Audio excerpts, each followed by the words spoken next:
Hello, everyone. Dobar den na svički.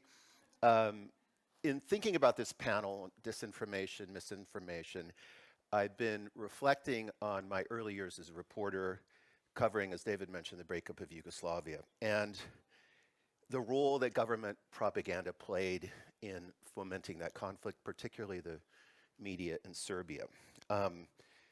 They did it through fear and envy, historical resentments, bigotry, and people did things and made choices that you would not have expected them to make. So I was thinking about, say, the frightening thought of Radovan Karadzic, the former Bosnian Serb leader, on Twitter or TikTok.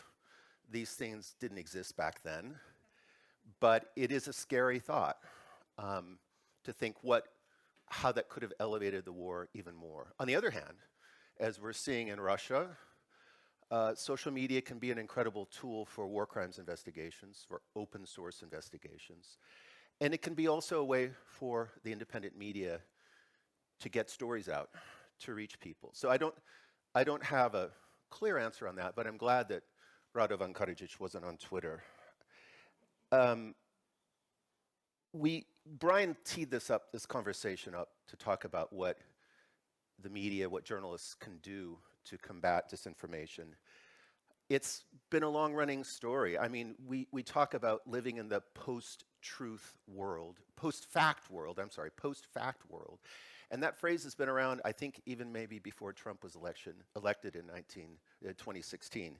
So it's not necessarily a new challenge, but it's getting more and more complicated with artificial intelligence, creating algorithms that are all the more complex and difficult to detect. We know that in countries around the world, coordinated propaganda campaigns in print as well as social media have sown social unrest, pushed down vaccination rates for COVID, and even promoted ethnic violence.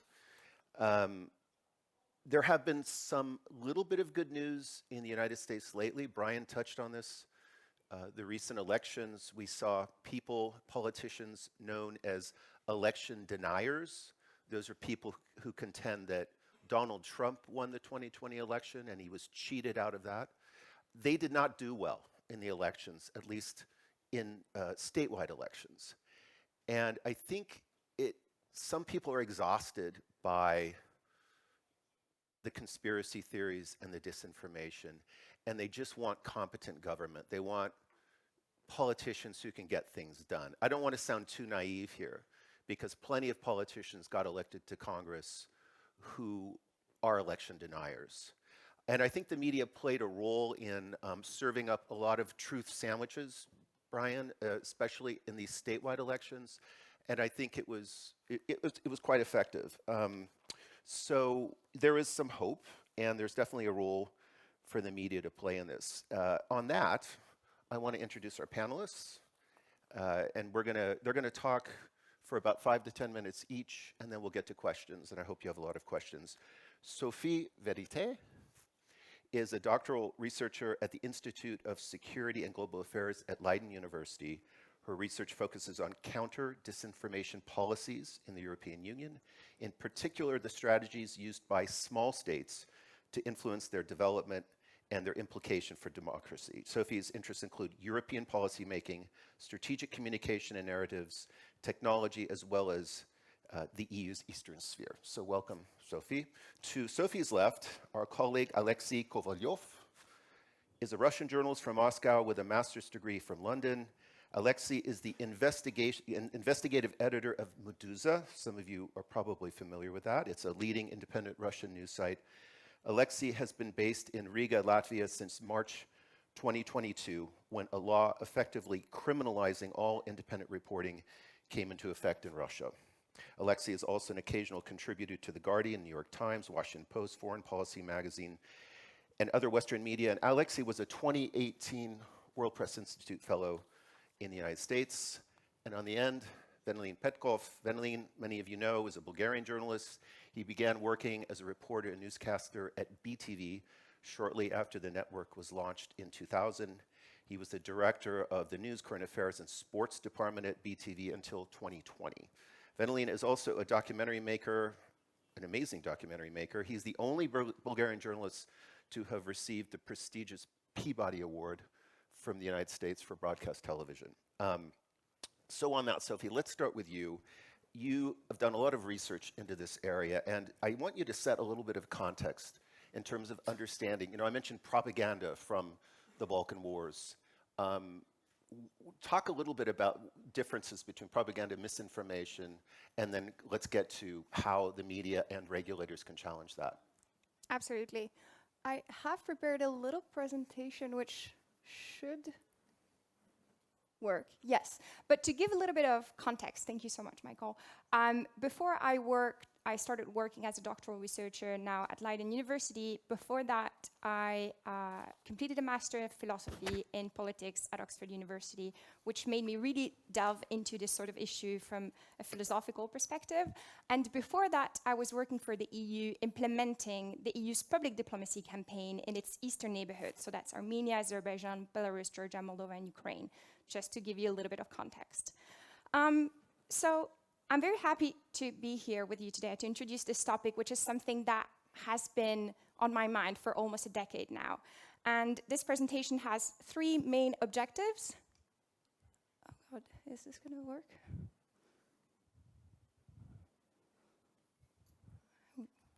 Should I? Oh, okay. Right.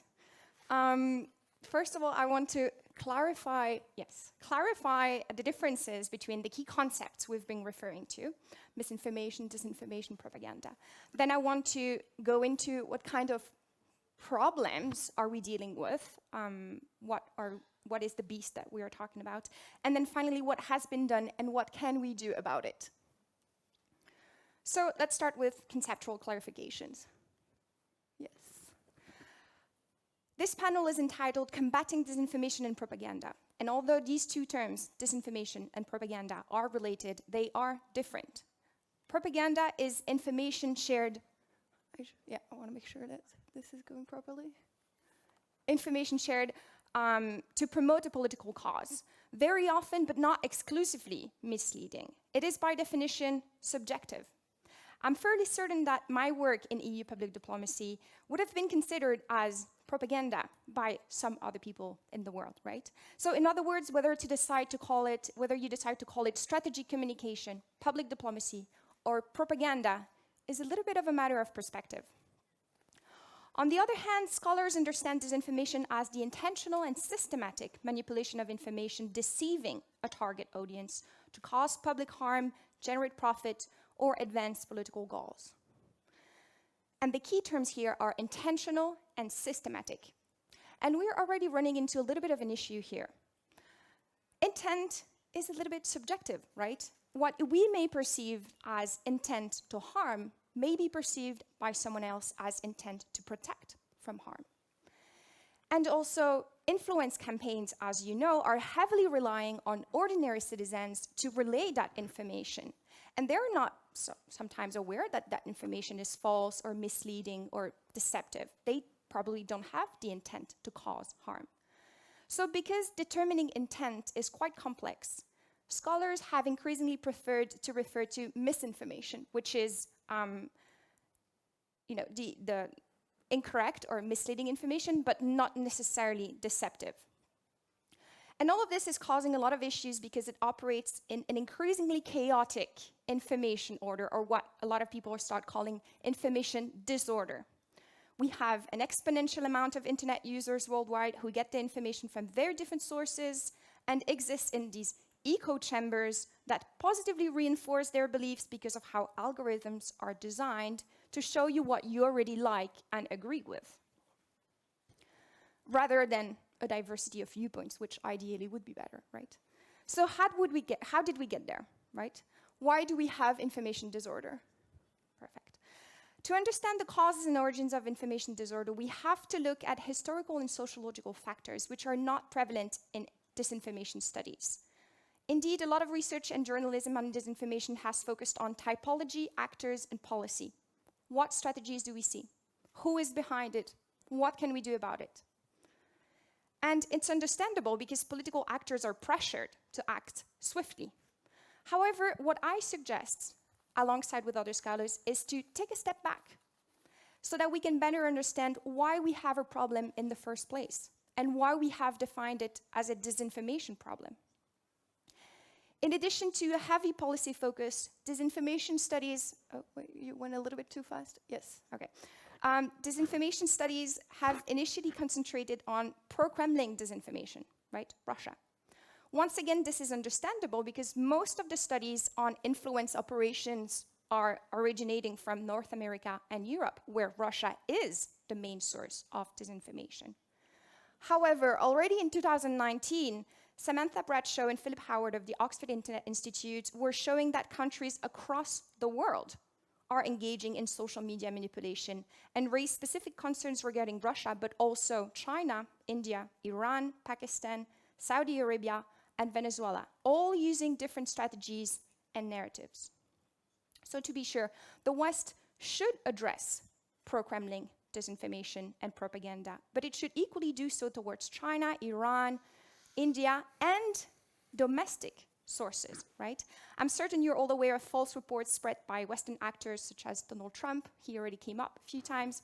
And in Serbia and Hungary, for instance, state actors have even utilized counter-disinformation laws to serve political purposes.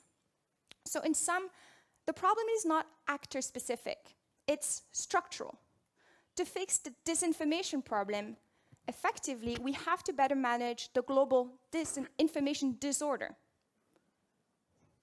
So disinformation and propaganda have always existed, but they became much more problematic over the past decades because the means of communicating have changed. And with the advent of social media, their potential reach has become exponential. Information moves faster, more organically, and more freely. The media ecosystem has also changed, and business models have increasingly relied on advertising, which capitalizes on users' attention and data.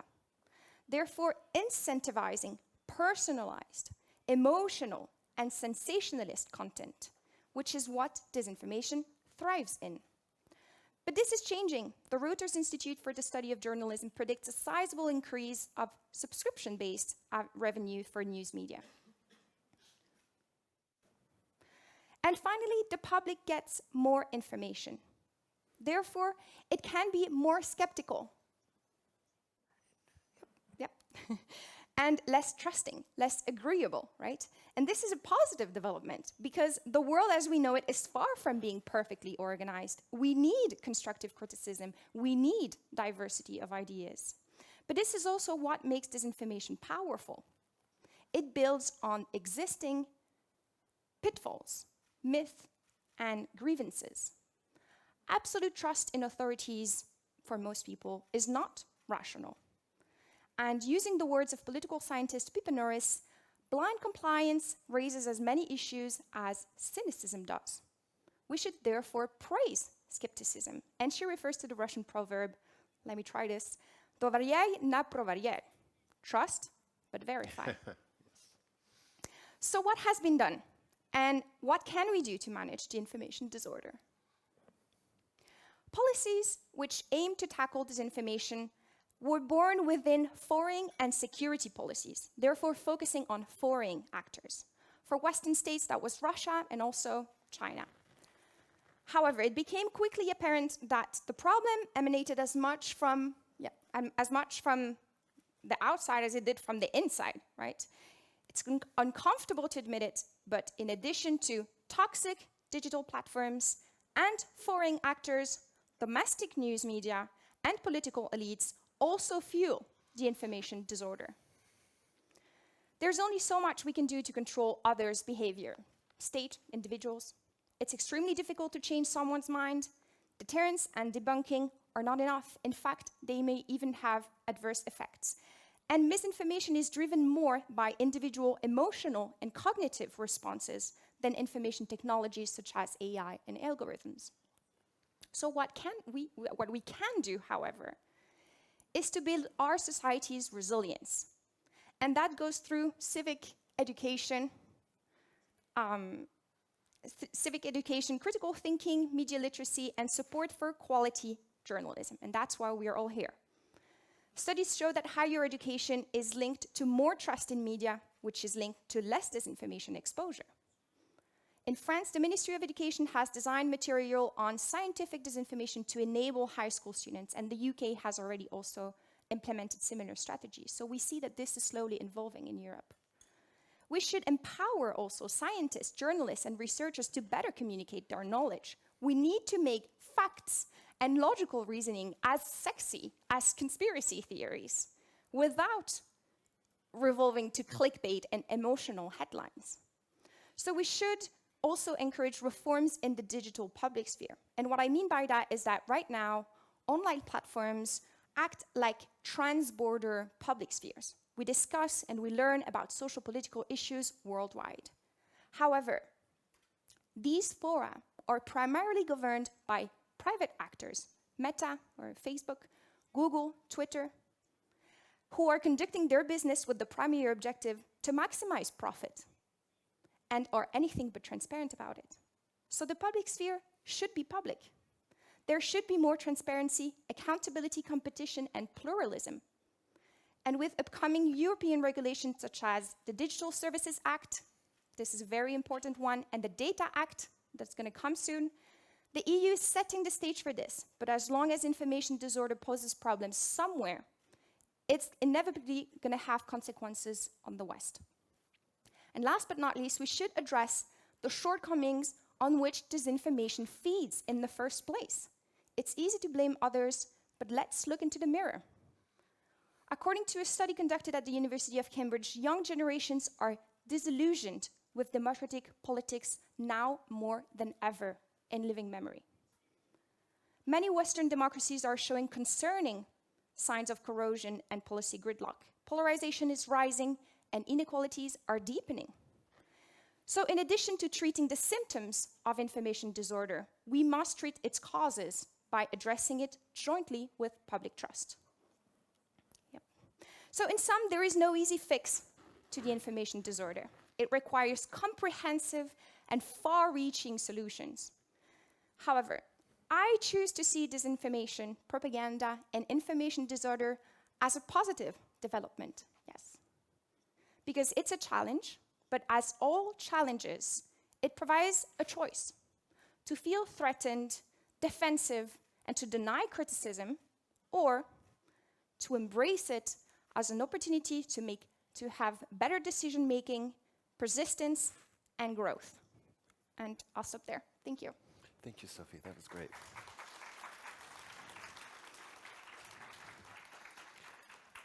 Alexey, you're next up. This is how many truth sandwiches do you make every day now? But seriously, this is a daily challenge for you. And not only are you writing about Russia, but you're doing it outside of the country. So talk about the challenges you've been facing and some of the strategies you've developed in countering disinformation, in reporting the facts and reporting the truths, as Brian talked about.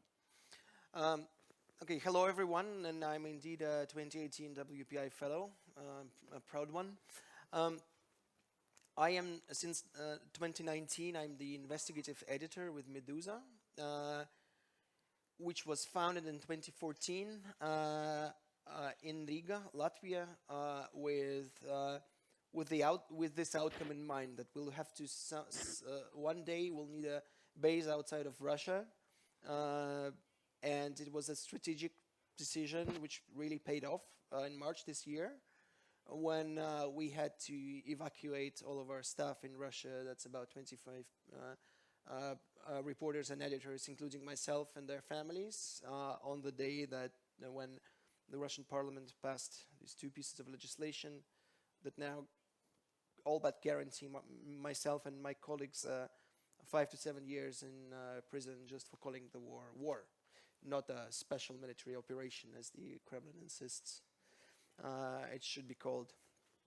I have, thank you, Sophie, for this laying the groundwork, the theoretical groundwork for something that I've been doing by trial and error since 2015, when I founded a website that was called Noodle Remover. In Russian, that's a very popular expression. To hang noodles on someone's ears means to lie, to deceive them. So I was sort of figuratively removing those noodles from my compatriots' ears, because 2014 and 2015, when I started watching the coverage of the war in Ukraine, which for both us and Ukrainians didn't really start in February this year, but in February 2014, when Russia first annexed Crimea and then moved on to occupy parts of Ukraine while denying it was happening. So I watched the television reports and the reports in Russian television and state media, and I thought I was the only one noticing how much disconnected from reality it really was. I mean, you see the troops on Russian on television that are wearing Russian uniforms just without the insignia, and then Putin goes on a live press conference and says, "No, they are not there,"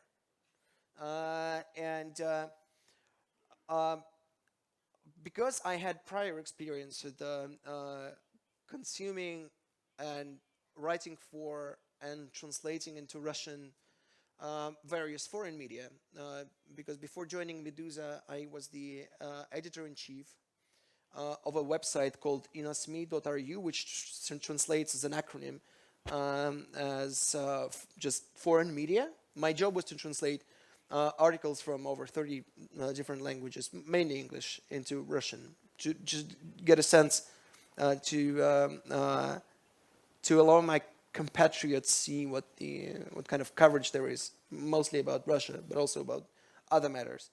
And based on that experience, I started noticing how one of the favorite disinformation vehicles employed by Russian television was the reference to an outside source. So foreign media are saying that the support for the independence of Crimea and the West is increasing, for example. So they are always, even still now, with all the performatory anti-Western sentiments and anti-American and primarily on Russian television, the most popular argument is that here's a former White House official claiming that most Americans support the independence of Crimea. It's not false per se. I mean, that's where it's getting really tricky. And this is one of the reasons that I founded this website. Okay, if we Google him, this guy, and he's indeed an ex-White House official, but the last time his career ended as an assistant department, associate or assistant department chief back in 1982. So his experience in American foreign policy was 40 years ago, and it's hardly relevant now. But it takes a lot more time to explain that than to say, here's a White House official saying that most Americans support Russia. Or here's Tucker Carlson saying that, right? Yeah, Tucker Carlson has. I think Tucker Carlson spends more time on Russian airtime than he does in the States, because that is the most popular argument I've seen. So I started my website as a kind of a providing context to these claims, because it's not always a white and black, just saying this is not true. Here are the facts, and that is my empirically, by trial and error, I found that is just never enough. Because the problem is, and when I'm talking about disinformation and misinformation and countering it and propaganda, for example, in Russia, you have to keep in mind that the cost of acknowledging something as disinformation in Russia is much higher, because we are in Russia. When I'm telling my compatriot, these claims by the Kremlin that Russians and Ukrainians are really one people, which is why Russia is entitled to wage a war on Ukraine, is untrue. So they are faced with a choice, either to accept it or respond that people in the Kremlin should know better, they're our leaders, or no, here's an article in an American journal saying that this is true, or accept it and say, hey, you're actually right. So then they are faced with a very difficult choice. Whether they accept it as something as fundamentally untrue, but keep silent about it, and are tortured by their inaction, on their inability to act upon it, or they are forced to speak out against it, being unable to tolerate this internal conflict anymore. But in that sense, as of March this year, this is punishable by up to 5 to 7 years in prison, and some people have already suffered for it, for speaking out. So the consequences of it's not just about countering disinformation with factual information, but also keeping in mind of the costs of accepting it as such. At Meduza, obviously, we spend a lot of time, and we also have an English website, if you want to take a look at that. We do spend a lot of time countering those historical myths, but of course, there's the problem of investment of resources. So it takes literally a fraction of a second for Putin to make another simply untrue or misleading claim, or one of his favorite subtle distortions of history. But it takes then us dozens of hours research and then writing basically a historical thesis on why this is a manipulation. And obviously he's broadcasting his manipulations to an audience of dozens, or even hundreds of millions. And we, without tooting my own horn too much, we are the most popular independent Russian media outlet with a daily audience of about 1 million page views. But that, in absolute terms, it sounds like a lot, but it's still less than 1% of Russia's population. So this is always a very uneven ground, and there's no practical way of evening the field in our favor. They can get your information. I mean, you're on Telegram. There's all sorts of ways people in Russia can get access to Meduza's. That is actually a very good point, because I'm often asked, so why hasn't Russia banned YouTube and Telegram, for example? For example, Meduza on Telegram has twice as many subscribers as the biggest state-owned news agency. So we have 2 million subscribers on Telegram, and the logical thing would be for Russia to ban Telegram, which it actually tried once in 2018, which resulted in basically turning off half of the Russian internet. But the state media and the state, let's call it disinformation industry, relies on the same online infrastructure as us. So they cannot ban Telegram without cutting themselves off a significant chunk of their audience, because it's a fact that I think it's true not only for Russia but also for other countries as well. So most legacy media consumers are 50 years and upwards, and all the online media are very skewed towards the younger population, which is true for many other countries too. But they also, the Kremlin media managers are also aware of that. So they cannot ban YouTube and Telegram simply because they rely on them as means to deliver their disinformation to younger audiences.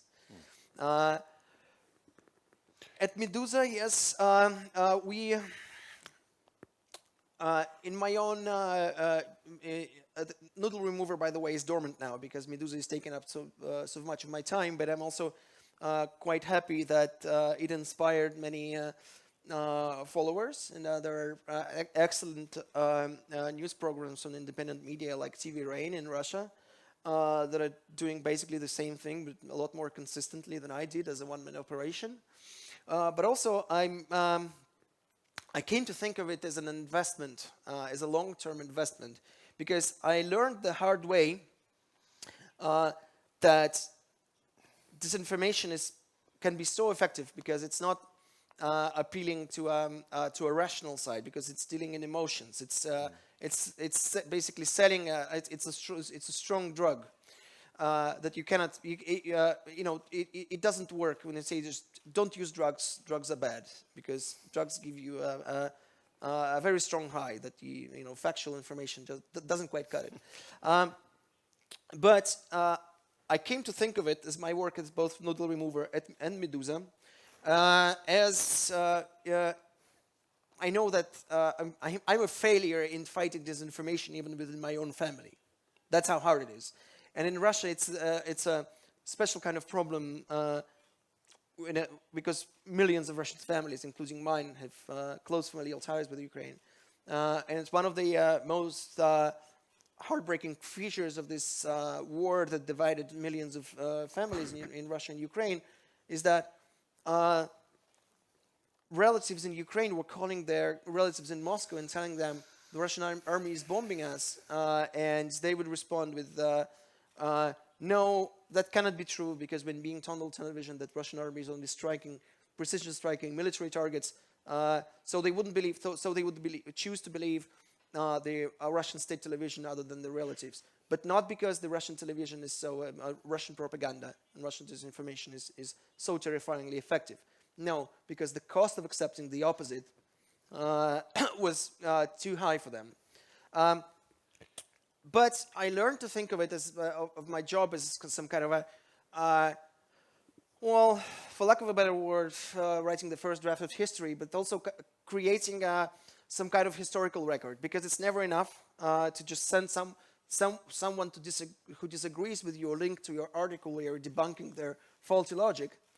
But also creating some kind of a historical record where people not still on the fence on a subject will Google or a certain piece of information that they're looking more insight into, and hopefully somewhere a link to a factual source will pop up.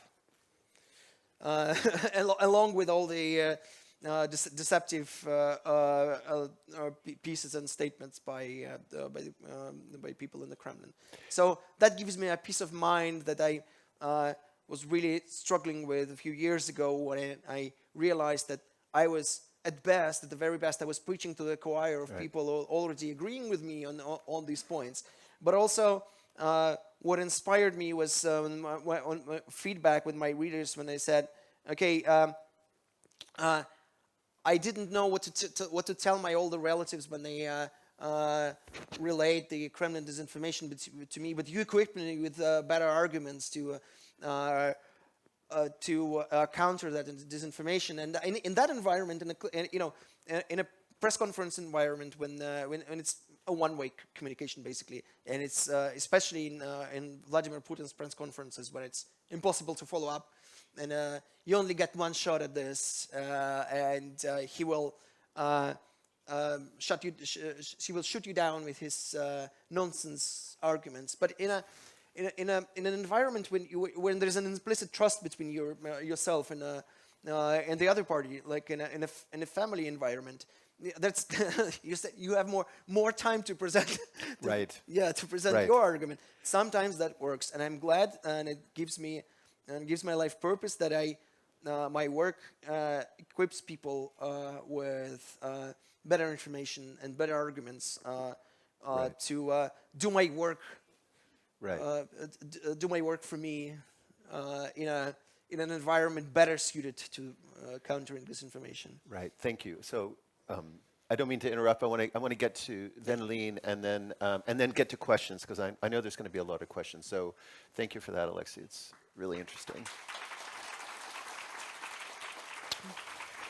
So let's bring the question back to Bulgaria, where we are right now, and that is similar challenges, presumably.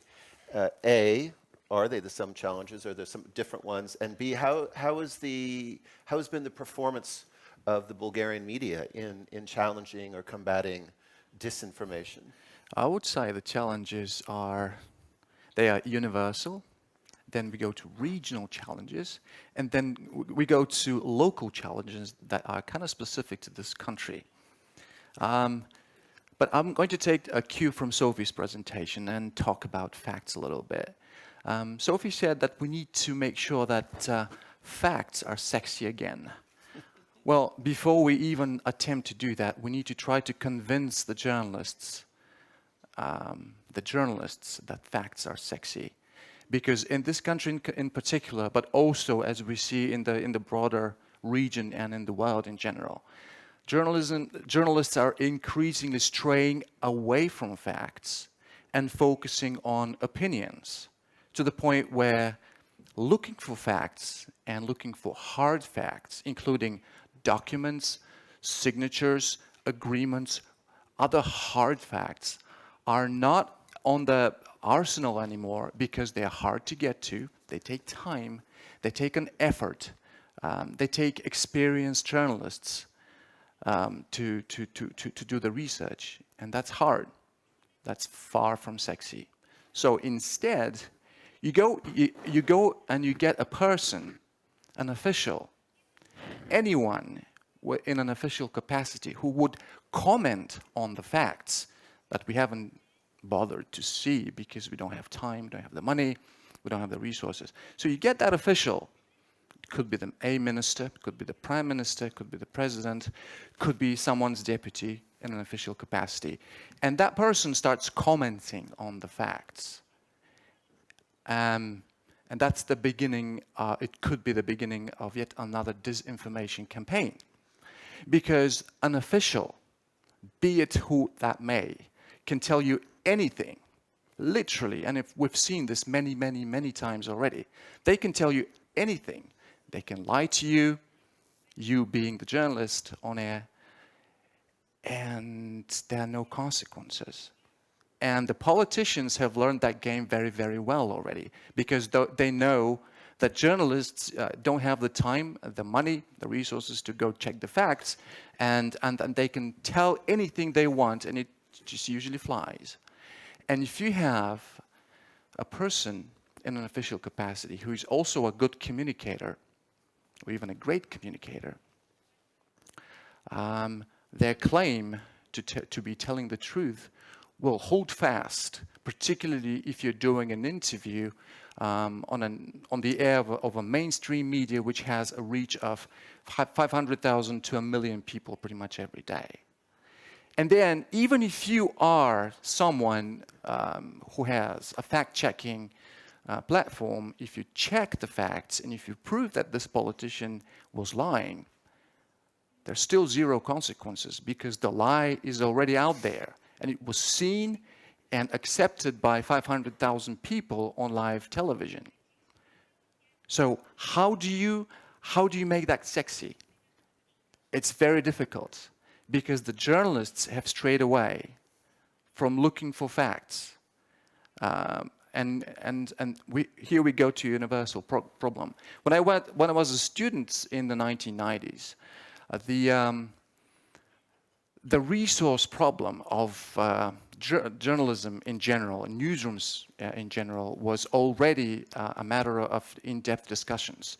Back in the 90s, everyone was complaining about the shrinking resources for journalists, so that people in the news, people in journalism departments didn't have enough time and resources to check facts, to spend enough time on a story to actually go to go in depth and to find the actual truth in the form of documents and signatures and who did what on the record. That was back in the 90s.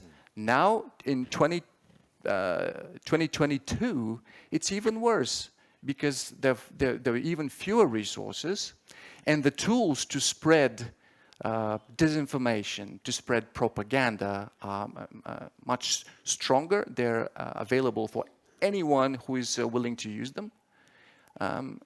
And this is one of the reasons why we are here where we are. So that will be the universal problem. I will go local. This country has been a democracy for the past approximately 30-something years, right? 32, 33.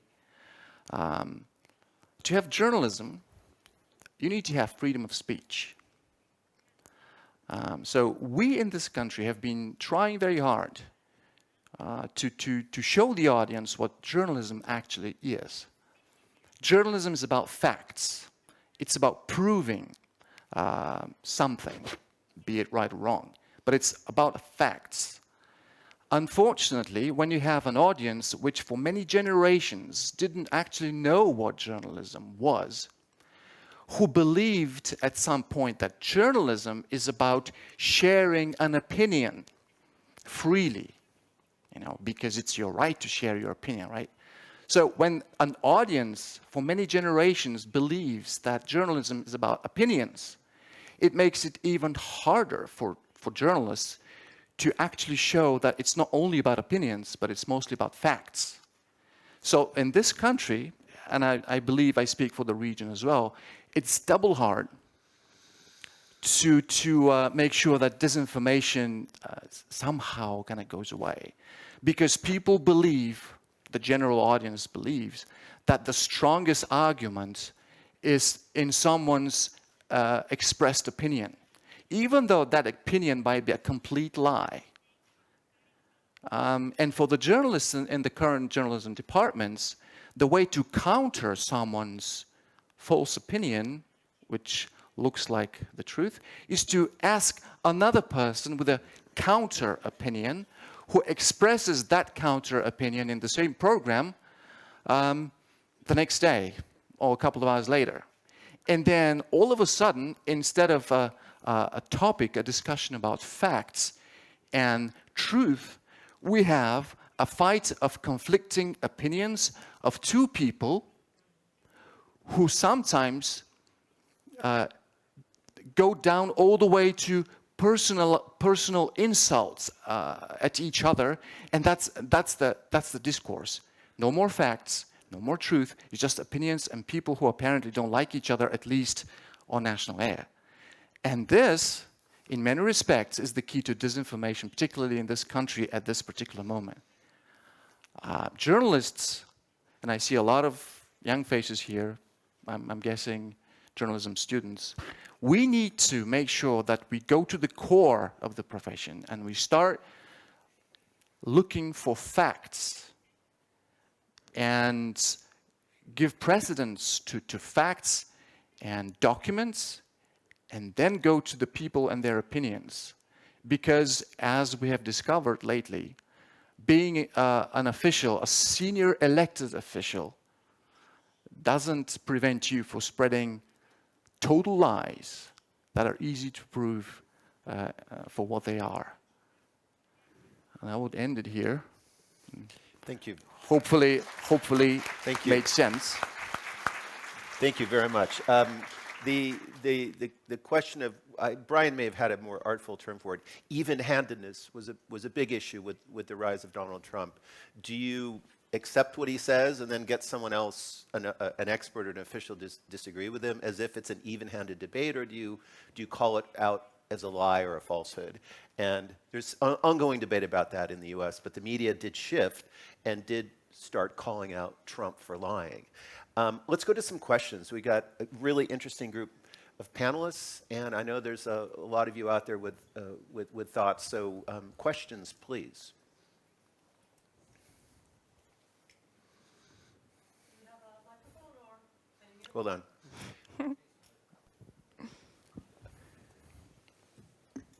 Thank you. So I'm Paulina Grimm from Finland, working a radio station, and I have 100 questions, but I will. Oh, that's all. I will Okay. try to limit them into two, which I think are entwined. How well? This is for Bulgarian people here, Bulgarian experts. How well is the Russian disinformation sinking in Bulgaria? And how big is the support for Russia waging war in Ukraine? So how much support is here, actually cheering for Russia? So the effectiveness of Russian propaganda here, yes. and to what degree is there support Yes. for the Russians, the Russian side in the Yes, Ukrainian in the war? war, yes. It's it falls on me to actually answer that question, but it's very difficult to generalize.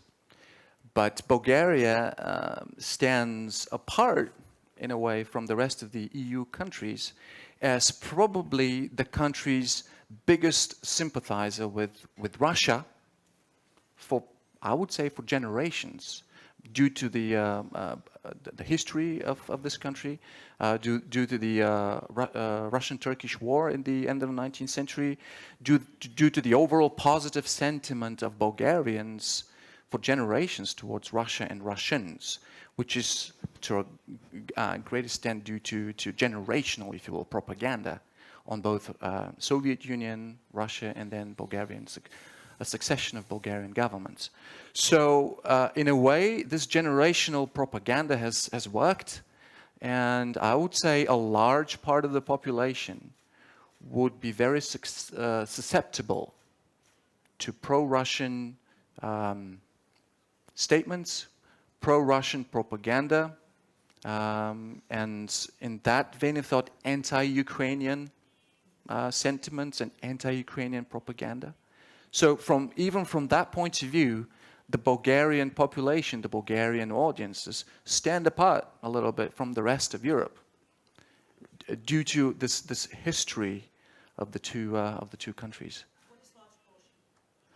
I'm not a statistician and I don't have hard data, but my guess would be the larger portion of the population.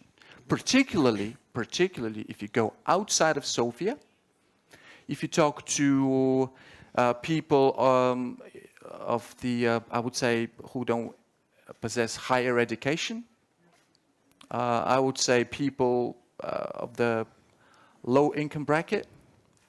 But again, this needs to be proven by statistical research. But based on conversations that I've had for many years, based on observations, based on what you see as comments on social media and other platforms, this is the direction. And again, Bulgaria stands apart from pretty much the rest of the EU in that respect. To the point where, you're probably all aware, it has been called the Trojan horse of Russia into Europe and into the EU in particular. And that was even before the war in Ukraine.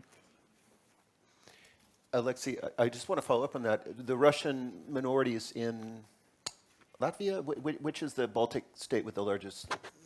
I think that would be Latvia.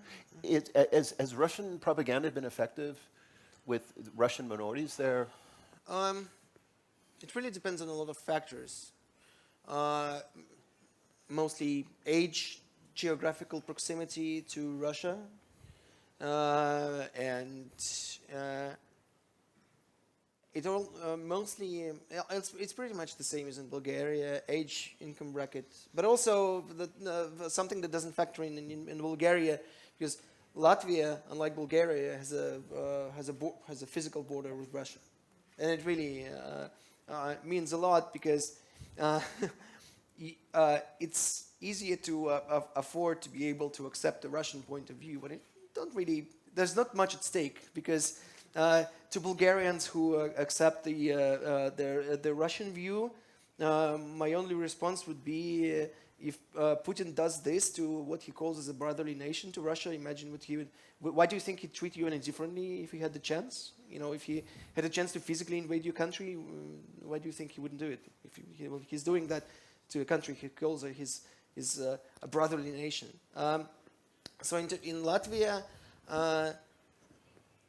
this is a very, very complex and very thorny issue for both Latvia and the Russian-speaking population of Latvia. Each has its own set of grievances, legitimate, more modern, and there was basically the closer physically you are to Russia, the more chances are there that there's through cross-border exchange or consuming the Russian media, which, by the way, is almost the situation is reversed in Latvia, because when for research reasons, when I need to look up an article in Russian state media, it's all blocked in Latvia too. So it's just as all media, including Meduza, are blocked in Russia. So it's really indispensable. My VPN is really indispensable these days. But that's not as it doesn't really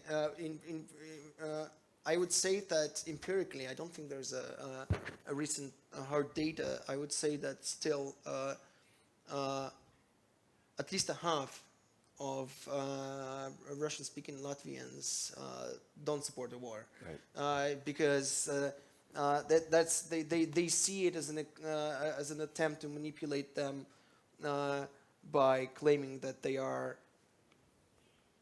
Being Russian means unquestioningly supporting. Being Russian, even if you're not a Russian citizen,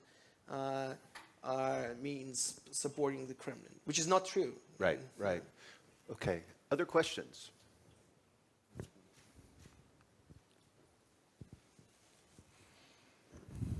Hi, my name is Anastasia Pecheva. I'm a student from Sofia University, and I think my question will be mostly addressed to Alexey Kovalev.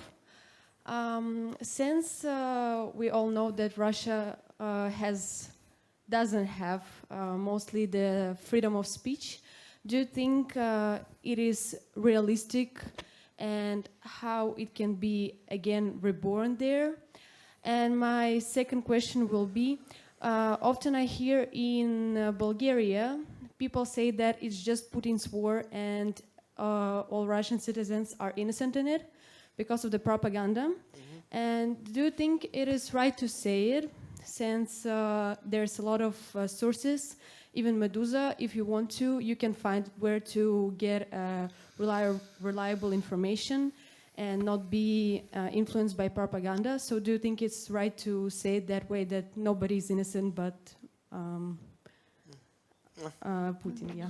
I'm glad that you mentioned that, because what makes the Russian disinformation industry so special in that it's not really propaganda in a way that it doesn't promote a single coherent point of view or policy.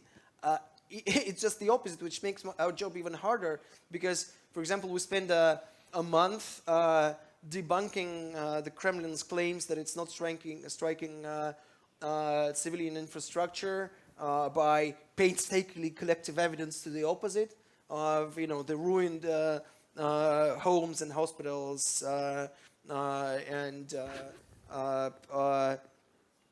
power grid and everything. And then the next day, it's not actually the next day, it's 7 months later, but then the state-owned media just come out and say, sure, yes, we are striking civilian infrastructure to terrorize the Ukrainian population into submitting to us.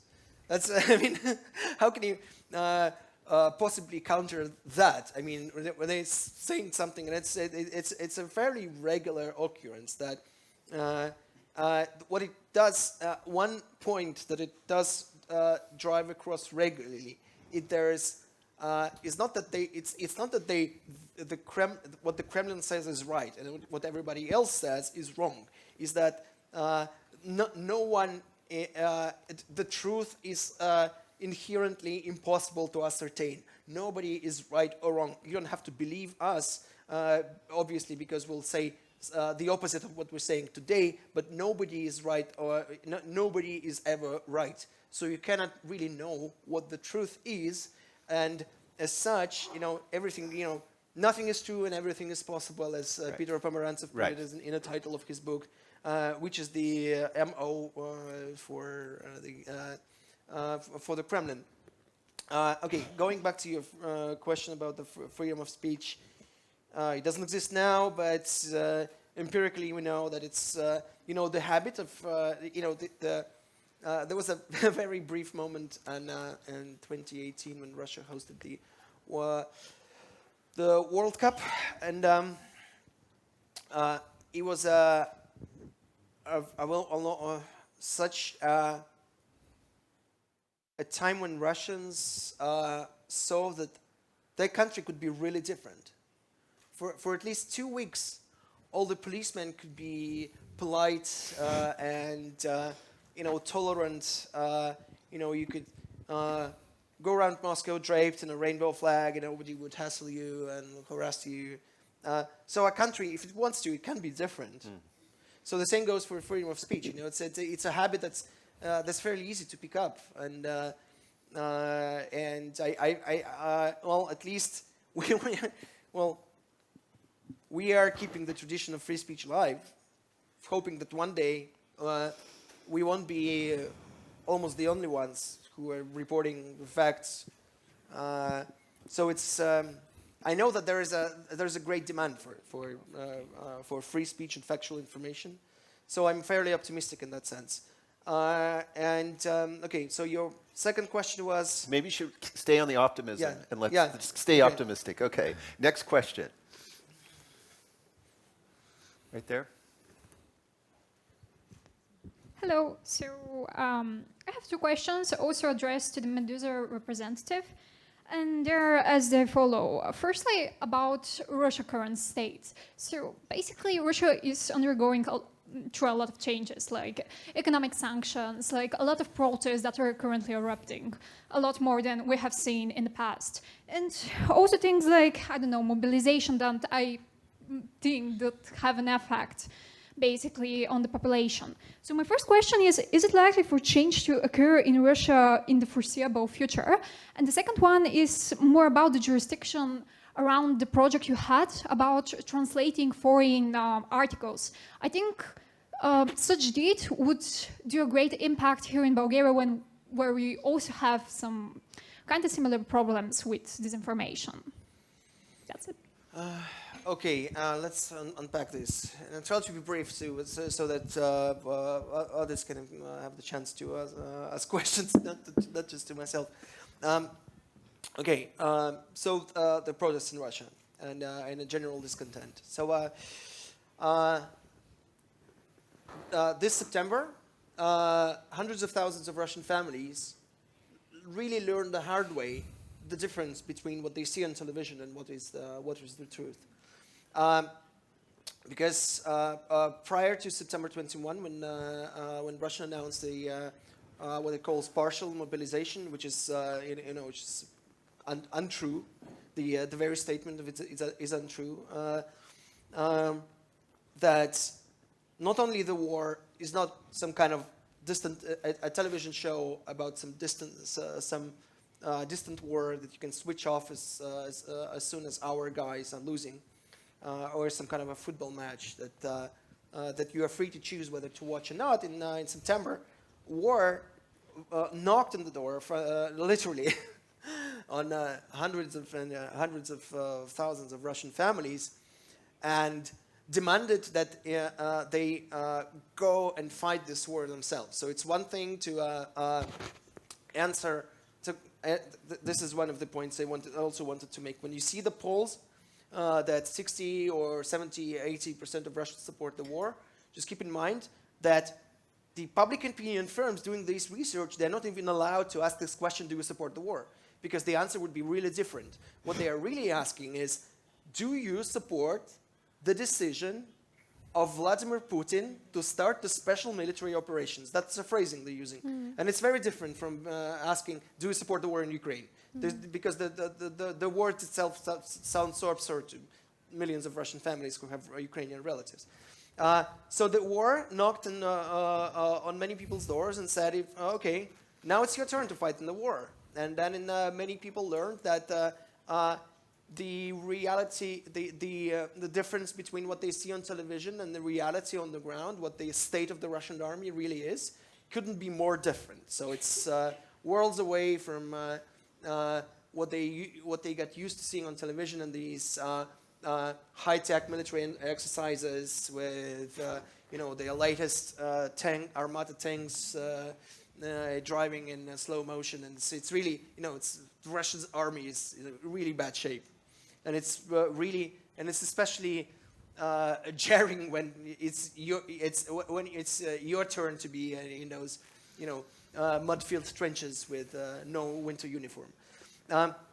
so that is that has a very detrimental. That is, we cannot say for sure to what an extent, because again, there is no credible public opinion data coming out of Russia,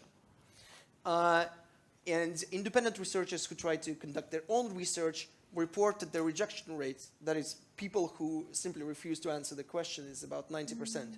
So all the poll data coming out of Russia is based on maybe 7 to 10% of 90% of people don't simply don't refuse to answer the questions. Oh. Yeah. So all the data coming out of Russia is based on the is heavily skewed towards people who agree to answer the survey in the first place. So you have to keep that in mind. So I cannot say for sure how many. How fundamentally the mobilization changed the public opinion in Russia, but it's a very, very significant factor when so many people simultaneously are forced, not in the situation when they can accept a different opinion or not, but they were forced to accept the fact that everything that they've been told on the television is simply untrue. And it's thanks to social media, Telegram, and others that we're seeing these stories of these Russian conscripts and where they're ending up. Some are ending up in these makeshift prisons, for refusing to fight. It's remarkable. Yes, and it's you cannot simply ignore it. Everyone has every soldier and their mother has a mobile phone, and the flood of these videos on social media from Russian soldiers complaining about their conditions, and it's simply too large to ignore. So the Kremlin media have now pivoted from denying it to saying, "But what did you expect? It's war." Yeah, right. So what did you expect a 5-star resort? We got time for a couple more questions for any of our panelists. Hi everyone. My name's Camilla Barth. I'm a 2014 World Press Institute Fellow. I'm also a journalist and a trainer and a consultant in South Africa. And I do a lot of training with journalists on the continent regarding fact-checking and countering mis and disinformation. And I guess my questions for the whole panel, or anyone on the panel who might have a perspective on this, and that's around the role that journalists can play in terms of increasing media literacy. I mean, we talk about the battles we have in convincing our own family members of the facts, let alone people who don't know us, people who don't trust us. How can we, or I suppose the question is, should we as journalists have a role in increasing media literacy among our audiences, and what better role might we play there? Thank you. Sophie, you want to start? Sure. If my mic is working. Yes. Thank you, Camilla, for your question. I can't see you also because I don't have my glasses, but anyway. The role for journalists, I think, of course, it's important, but it's also important to remember that it's not your sole responsibility. So it should be, as I said before, a comprehensive effort, right? So, but definitely the journalists have a role to play, and I think time and patience is definitely something that came up a lot in the discussion. So taking the time and having the patience to, engage with these people who are less likely to listen to you in the first place is one important step. And to not give up on that, to reach out to audiences that are not necessarily those that you would think of in the first place, and to really also listen to what they have to say. Because, of course, there's a lot of false reports and misinformation circulating, but as I said before as well, sometimes they come from a place of legitimate concern. And so if we would give a little bit more attention to these legitimate concerns and make these people feel heard, perhaps they would also do the same and give a little bit more attention and listening time to what we have to say. Isn't it true that journalists come across as elitists sometimes, or we're perceived as elitists? We talk down to people, we ignore certain communities. Well, you saw the poll that I showed. The majority of people that were polled in that report, which is a global report, think that journalism serves rich people.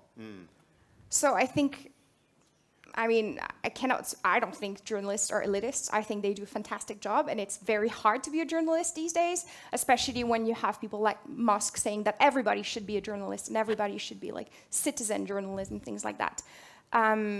But the reality is that media in general is perceived to serve a purpose that is not the public, in the public's interest, in the general public's interest, but rather sort of serving this elitist agenda. Whether that's accurate, that's a different question, but I think that's the perception. Venelin, I want to ask you that. This came up last year in the conference, and I think we'll hear more about it in the local journalism panel later, but in Bulgaria, a couple big cities, Sofia, and then, a lot of rural. Is there a perception of, the elite journalists from Sofia?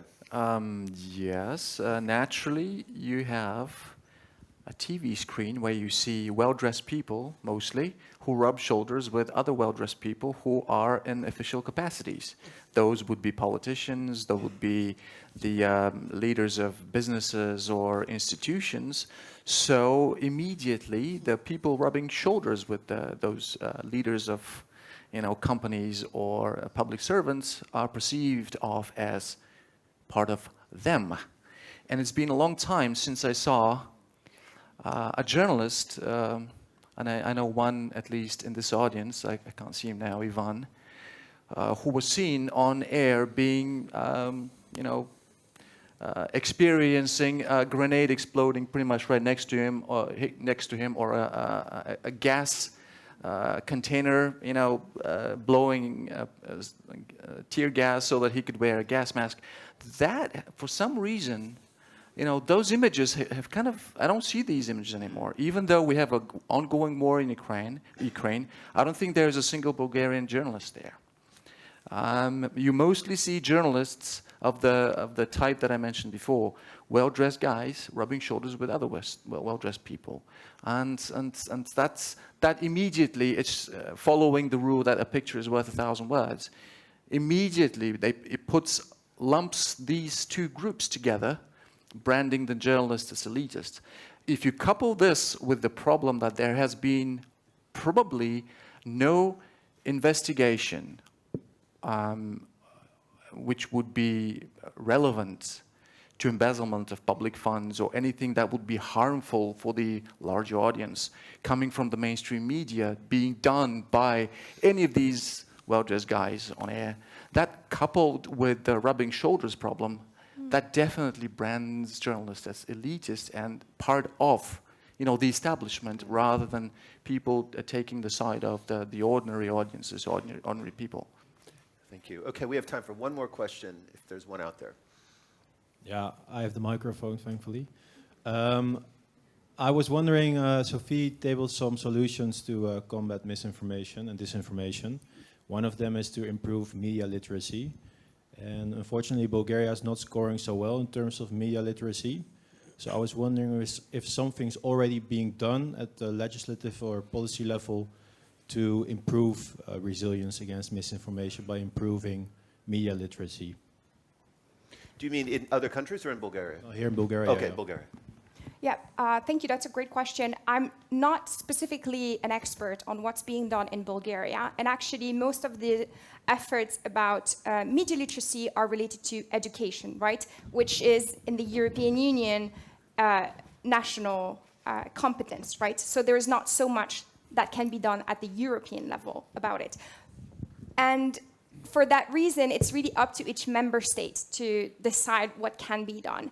And it's very different across countries. However, there is a lot that's being done at the European level to raise awareness about these issues, and that has an influence afterwards on what's being done at the national level, right? Because there is this sort of like what's called Europeanization. I don't know if there is any European studies student, but the influence of member states on institutions and then the influence of institutions on member states. And actually, it's funny you mentioned Latvia before, because Latvia was one of the most fervent advocates of counter-disinformation policies at the European level, and they are the one who pushed during their presidency of the Council in 2015 the first measures at the European level. So you can really see that, national states have influence at the European level, and then that afterwards had a huge impact on all of the EU member states and how they started implementing counter-disinformation measures. And more specifically about, what can we do? First of all, fact-checking is a practice that can be more regular in journalists and also for the general public. And there are so many websites that exist to do fact-checking, and there's also fantastic websites that are containing disinformation databases. For instance, if you Google EU versus disinformation, there is a very great platform there. And it's important to not also believe one fact-checking more than other. I think you should always look at different sources in triangulation to make sure that you have the most accurate picture possible. And then another tool that I would add to the media literacy toolbox is critical thinking, right?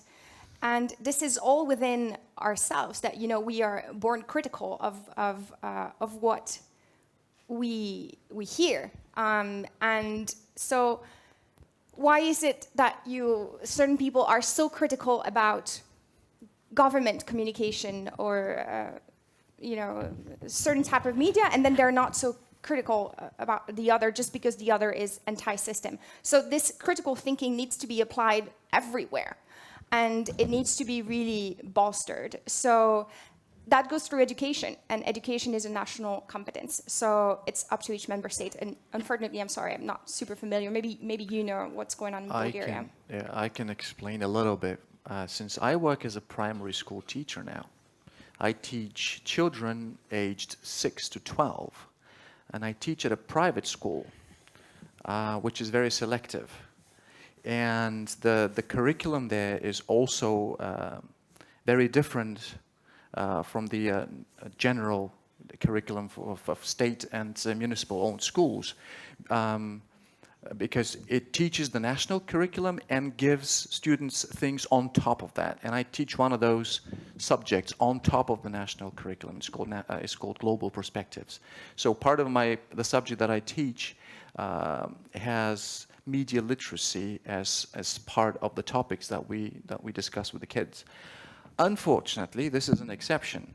There's nothing in the national school curriculum that prepares children for anything media related. Nothing. I'm not aware of anything being done currently on the national level to teach media literacy, regardless of whether we are talking about primary or secondary schools or even universities. So we are lagging behind, and we need to take action because it's very important. And I see that every day, because when I talk to my students, I see they're very interested. I see that they're very platform savvy. Doesn't make them media savvy, but they're platform savvy. They know a lot more about different platforms and how to use them than me or the other teachers or their parents. So we need to take that as an opportunity to start. But unfortunately, I'm not aware of anything being done on the national level. Thank you. Yep, thank you. Michael, Venelin, Sophie, Alexey. Nice panel. Applause. Thank you.